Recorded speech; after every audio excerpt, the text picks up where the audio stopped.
Yes, we're in the last quarter, Baz, so we're upright and ready to go, mate, in case we get called in off the bench. Exactly right. Mate, I just want to ask you this, 33 games in 20 days for the AFL. I know they've got to play catch-up. Are they asking too much of the players? Well, certain clubs, I know, I'm not sure, it might be Geelong, or they've got 4 games in 13 days or something. Ports have got 4 in 14. That's a tough ask. Yep. But you know what's going to happen? Is that the clubs are going to now start to manage players. Sure. So, you know, Ken Hinkley hinted the other night there could be as many as 7 changes. Yep. So they're going to leave these blokes out. So they've got to no a choice. rest. Yeah, You've got yeah. no choice. Yep. This is where the season becomes a little bit funny because, you know, a couple of sides are going to keep going in with their full strength whack, Yep. where other sides are going to go, well, we're only playing you. And no offence to Adelaide, but you can imagine a Collingwood, say, Yep. who've got to come here and play Adelaide. Well, okay, Adelaide are bottom. Yeah.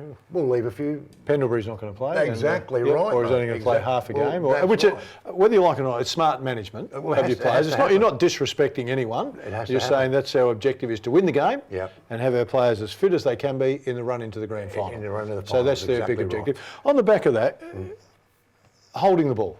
It seemed to be, I got lost in the game, Crows v St Kilda, and I'm not saying that decided the game in any way, but I got lost in it. And most people have agreed, and the umpires are now saying they agreed. Go back to Alistair Clarkson's comments about 3 weeks ago, which seemed to get the ball rolling. I want to put this to you, and you know I'm always supportive of the coaches, big time, but I reckon that Gillen and the boys, during the season, when the coaches make a comment, they want to ignore it. Because generally speaking, when coaches make a comment, they're trying to protect their players in the best interest of their team having success. Yes. And they've got the blinkers on. They haven't got the whole game at the best interest at that time because that's not their role. Right then and there, it's we need to win and do what we can to win. I think when coaches start making comments about holding the ball or something else, I think the AFL need to go, heard what you say, we'll have a look at that at the end of the season. Mate, I can remember the first game after Clarkson made those comments, the very first game, and I can remember a comment that I made after watching the first game was, hey, Clarko, put a sock in it. Because what happened was ridiculous. It was as bad as Saturday night with the Crows. That was terrible. The Crows and St Kilda, both sides just had no idea what was going on. And of course, us sitting home watching, same. Come on, that's not holding the ball. Oh, that is. Oh, hang on. So what's happening is, mate, you're interpreting the holding the ball differently to what I am. Yep. I have huge sympathy for the umpires. Exactly right, mate. Exactly right. They don't know where they're going. And of course, a couple of them are critical. You start paying them 20 metres out straight in front of goal.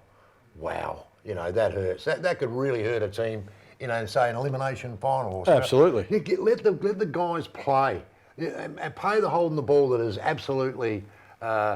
it just sticks out like, you know what. But don't pay ridiculous ones. And I think I mentioned our female umpire. You did? I did, last week. I thought that she made a couple of real howlers, where she's been umpiring extremely well. And I mean well. But that day, she got lost in it all. And she paid a couple of really bad ones. You think, hang on. No. You've got to go back to school. But then I think they all do. It's ruining the game. Don't listen to the coaches. That's exactly right. Maybe the best idea is to stop changing the rules. I want to touch on this, and it's a really sensitive one just before we go. The passing of Shane Tuck, of course, son of Michael Tuck, and his dad's just come out recently and said that his son had tried to keep it all in. He's urged others to speak out and share their mental health problems. He said that, he was a big, strong kid. He just had a few issues and he couldn't get rid of them, and that was the only way out. So, I mean, it's a devastating time. I've spoken to some of the players that played with Tuck, and I didn't know him myself, but they all said just a ripping guy. So outstanding. I think if you feel that someone in your team, a close friend's got some mental health issues, be there, support them, and try and get them into beyond blue, into the right places where they can seek some help. So the real problem with it, Phil, is that it's so difficult to see.